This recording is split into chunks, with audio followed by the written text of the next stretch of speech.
In this video, I'm going to demonstrate working duplicate stitch on the right side of the fabric as a decorative technique. If you're a subscriber, welcome back. If you're new to my channel, welcome. I'm happy to have you here. If you enjoy this video, please give it a like and consider subscribing. So duplicate stitch is a fantastic way to add embellishments to our knitting when worked on the right side of the fabric as an embellishment. But there are kind of some tricks to get it to look as nice as it can possibly look. Let me show you what some of these tricks are. Decorative duplicate stitch adds a decorative stitching to the right side of your work. Duplicate stitch can be used to weave in our yarn tails, and I have a series of videos showing that. I'll link those above. But this is different. This is using duplicate stitch on the right side of the fabric. Places where you can use duplicate stitch on the right side of the fabric are for adding names or initials to your fabric, say at the top of a Christmas stocking, for example. Or if you are wanting to add some personalization to your knitting in a spot, you can use duplicate stitch lines as the line for argyle instead of working those lines in as you are knitting. You can add those in as duplicate stitch. And you could use a third color for stranded color work while not needing to hold that third color while you are knitting across. If it is used sparingly in a row, you could use duplicate stitch to add that third color in your stranded color work. Our goals with duplicate stitch are to cover the underlying stitch in the base fabric so that you only really see the new stitch on top, to not distort the base fabric. So you want the added stitches to be in the same gauge and to not unduly distort the underlying fabric and make it splay or pucker. And we want the fabric to still stretch and have the properties of the underlying fabric. And so when you stretch the knitting, those stitches you've added on top should also stretch as knitted stitches and be open at their base and not twisted. There are three types of lines or areas you can work with duplicate stitch: horizontal lines, diagonal lines, and vertical lines. I don't have any horizontal on here yet, but we will add some in just a second. If you don't work them properly, then you end up with stitches that are twisted at the base. So when the fabric stretches, these stitches, you can see, have a twisted base. We want them to be open when the fabric is stretched. So to keep them open, we have to be consistent in our direction of movement with our needle compared to the direction that our line is moving. So I'm going to begin over here, and I'm going to make a horizontal line. And so my line is going to move, and when you begin, you want to leave a little bit of a tail to weave in later. When you begin, you want to move in the direction that your needle tip should be moving in the direction that your line is moving. So I'm going to be working a line from right to left here to begin with, so my needle tip should always be moving from right to left. So our stitches are V's. I've come in at the base of a V right here, and I need to follow the path of the yarn, come under the two legs of the stitch above,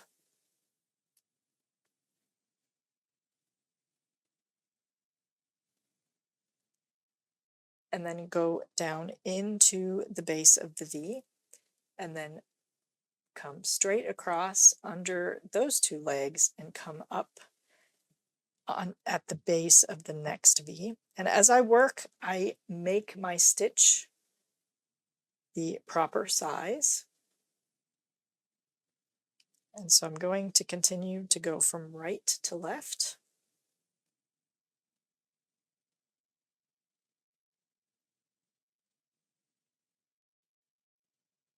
And from right to left. And try not to split, oops, try not to split your underlying yarns.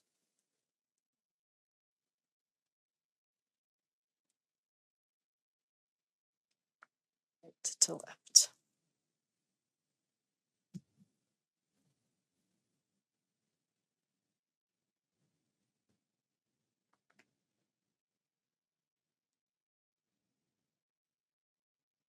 So because my yarn is moving in the direction that the line is moving, all of those stitches are nice and open.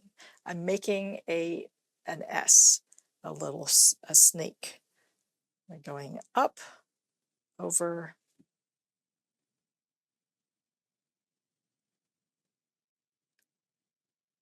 and then down.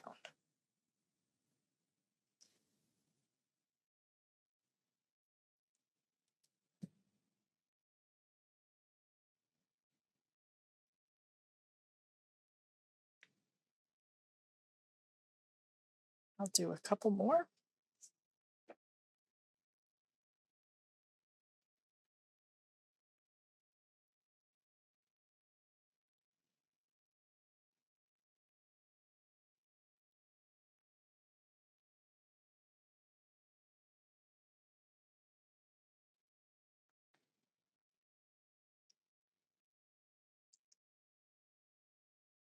Now when I finish with that line, I go down into the base of that V. Now where I move next depends on what I need to do, where I need to go next. So let's say my next line begins 2 stitches over. I could just go 2 stitches over and 1 row above and begin there, making sure my yarn is stranded loosely enough to still allow for some stretch. Because that is moving in still a right to left direction, that last stitch here will still have an open leg.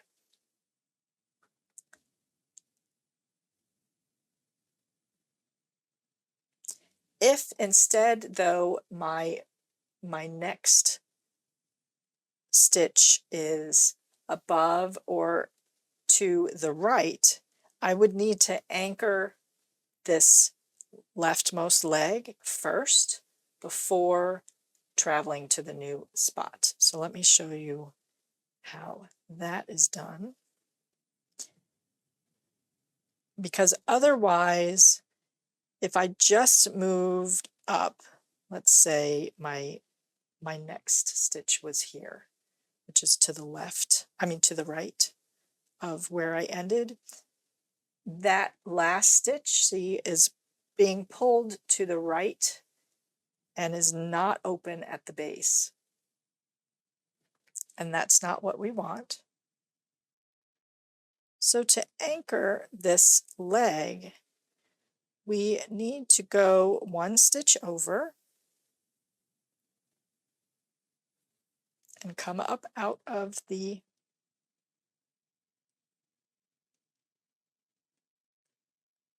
base of that stitch as though we were going to make another stitch right next to it. But instead of making a stitch, I go back in right above that bar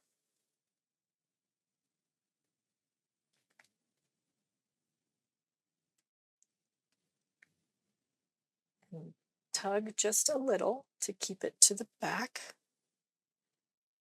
And when the fabric is stretched, you will see that blip, but the stitch next is nice and open, and you'll only see that blip when the fabric is stretched. When the fabric is relaxed, you will not see that little blip that we used to anchor that last leg. And now I can switch directions and go a stitch to the right of where I was, and I want to not pull too tight.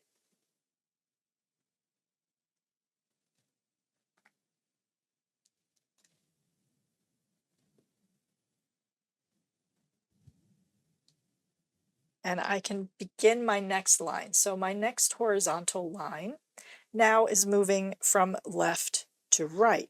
So my needle tip needs to always move from left to right. So I'm at the base of this stitch.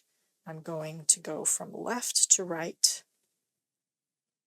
under those two legs in the stitch above.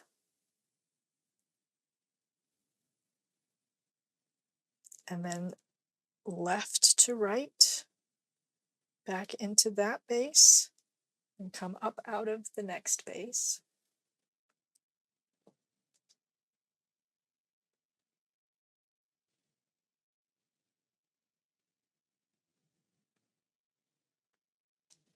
Left to right.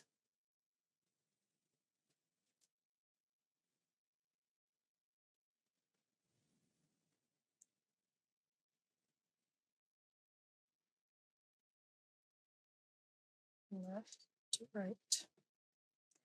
So large areas that you want to cover are easiest done in these horizontal lines.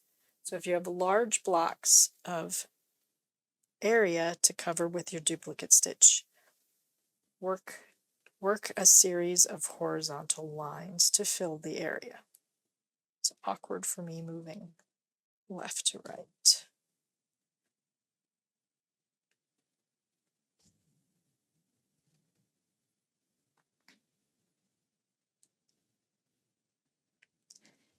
And you want to take care in the back of your fabric to not split, to not accidentally grab any of your tails, and to keep those tails out of the way.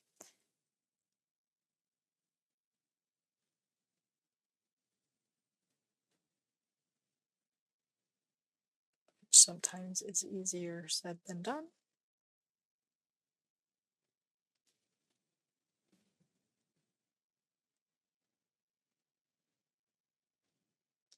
We'll say I need to end there.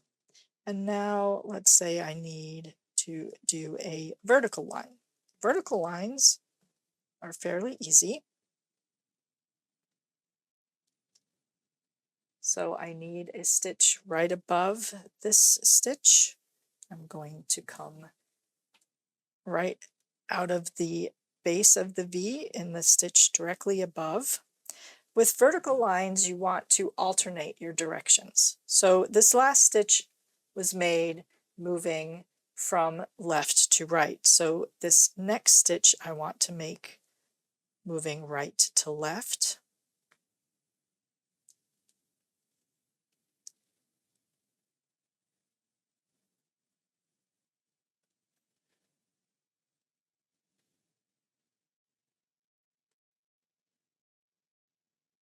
I have some fiber there. Okay. And go into the base of that stitch and pivot and come up under the bars. So now, because I have stitches here, I've got a blue bar and that green bar, and I'm coming under it in order to arrive at the base of the stitch in the row above. And so vertical lines tend to be a little bulkier because of that grabbing of those bars. You are pulling these stitches, the underlying base stitches, up and adding a little bit more relief there. And so those lines can look a little more bulky.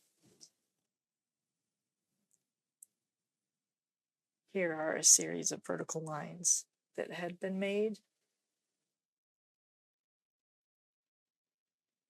versus these where it worked in rows. It's subtle, but there is a little bit of bulkiness there. That's just a function of how these stitches are made. So that last stitch was made working right to left. So this next stitch I make working left to right.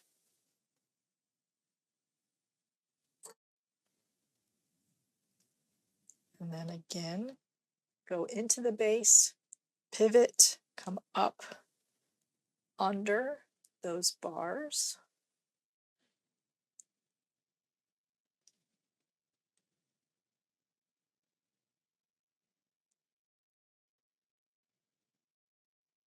And now I will go right to left.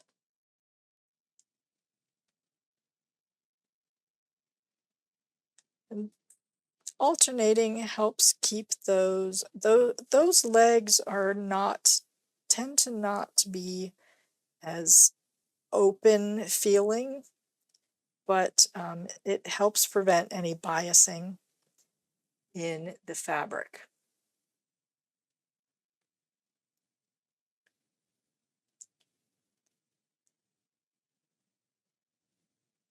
I could go left to right now. And so those are vertical lines.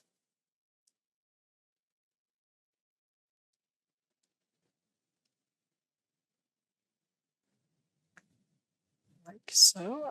So diagonal lines are very similar to horizontal lines. You want to move your needle in the direction that the line is moving. So let's say I'm working a line going from right to left and up. So I'll start down here. Again, whenever you start, make sure you leave a long enough tail. And we work our stitch. So for diagonal lines, instead of going horizontally across, I find that horizontal line and then I pivot and come up out a stitch in the row above.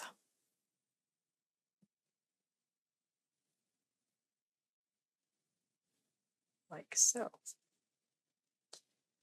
And my line is going from right to left, so I'm making sure my needle travels from right to left. So that would be the horizontal straight across. So I pivot and come up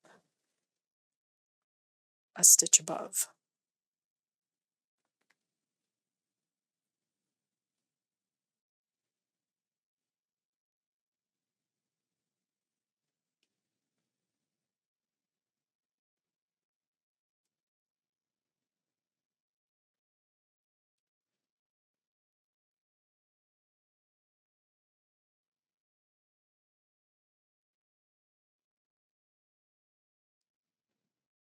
Always sizing my stitches as I go.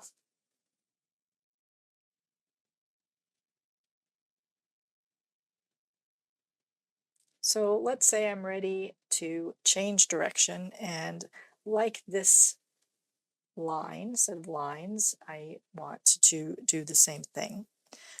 So because I will be changing directions and my next stitch will be over here to the right instead of over to the left, I need to anchor this last leg.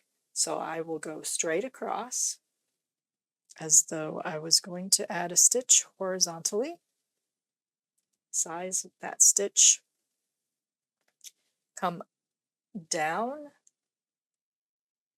above this bar, catching that bar and anchoring that left leg in the process, like so. And now I can go to my next stitch, which is one row above and to the right.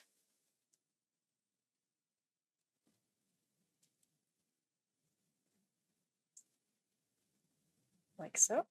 And now my line is going to go from left to right and up. So my needle will need to travel from left to right. I go down into that base. I find the stitch directly across and then pivot to the row above.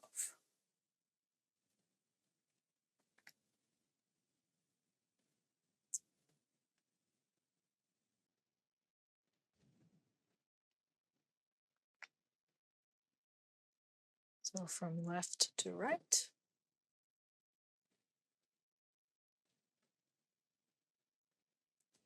Down into the base to finish that stitch. I find the row up next, the stitch next to it, and then pivot to be in the row above.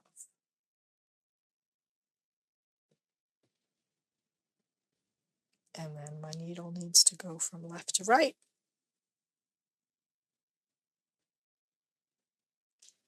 Go into the base of that stitch, go horizontal across, and then pivot to come one stitch, one row above.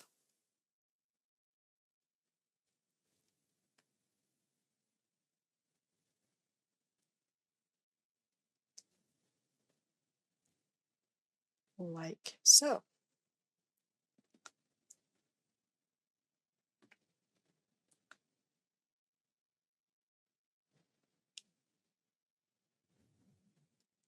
Now to weave in your tails, so those are horizontal lines, vertical lines, and diagonal lines. And anytime you are changing direction, you want to anchor that last leg of that stitch before changing your direction.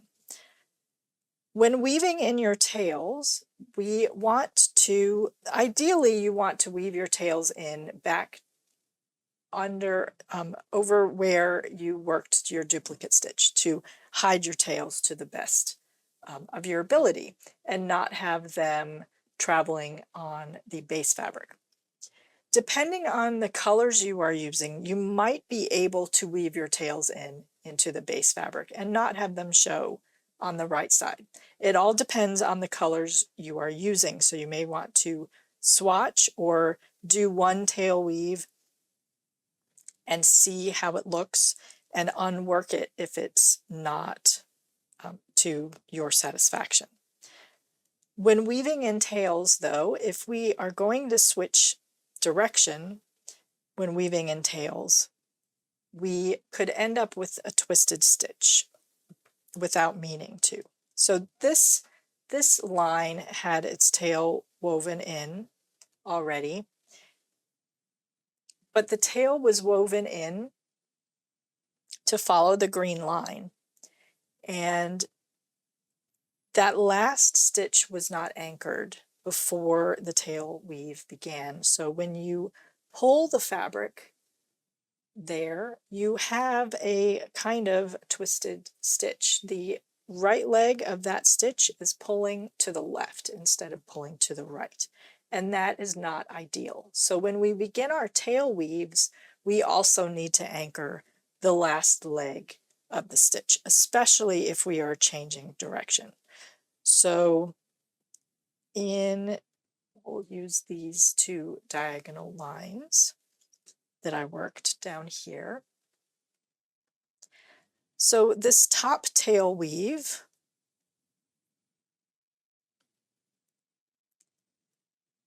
we want to treat it just like a change in direction. So before I begin my tail weave, I want to come one stitch over and catch that horizontal bar.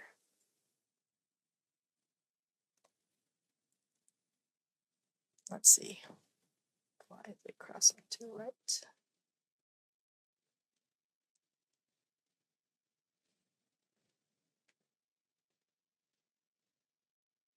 Ideally, we want it to not be visible to the right side, not terribly visible.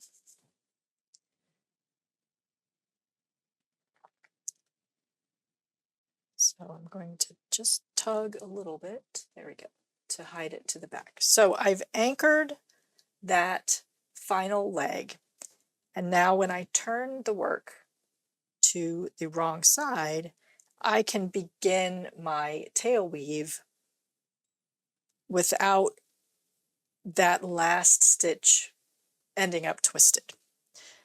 So I will move over and work directly on top of the duplicate stitch that is on the right side and work a duplicate stitch here on the wrong side, following the path of my green yarn. And you don't need many stitches. 2 here in this worsted yarn should be enough. Then there is my fabric, and the tail is woven in. And there is a little blip of the green right there, but again, when the fabric is relaxed, you don't really see it. So then same for this tail down here.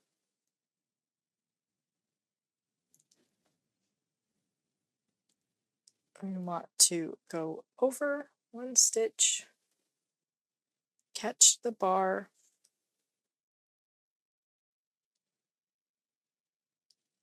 and now I can weave my tail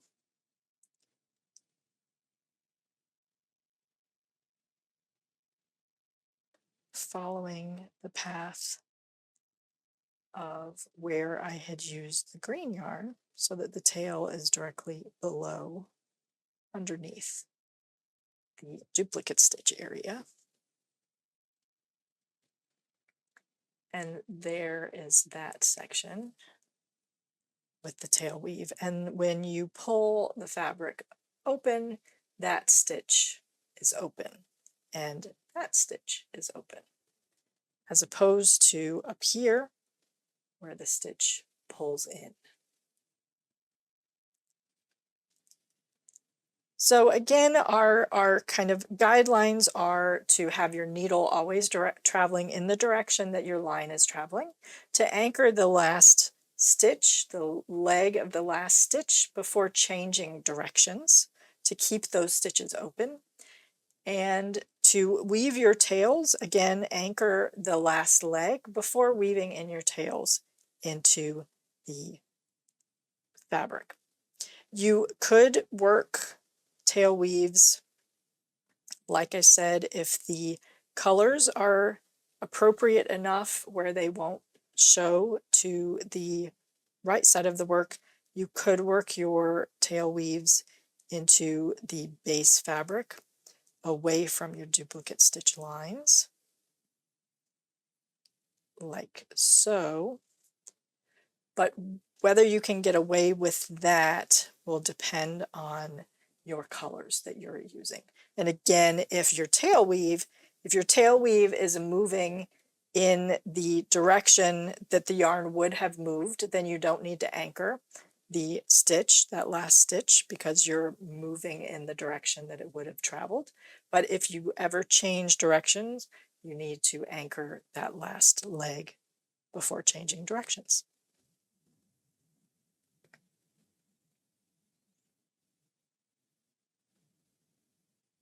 So that was using duplicate stitch as an embellishment on the right side of our knitted fabric, and how to get it to look as nice as possible.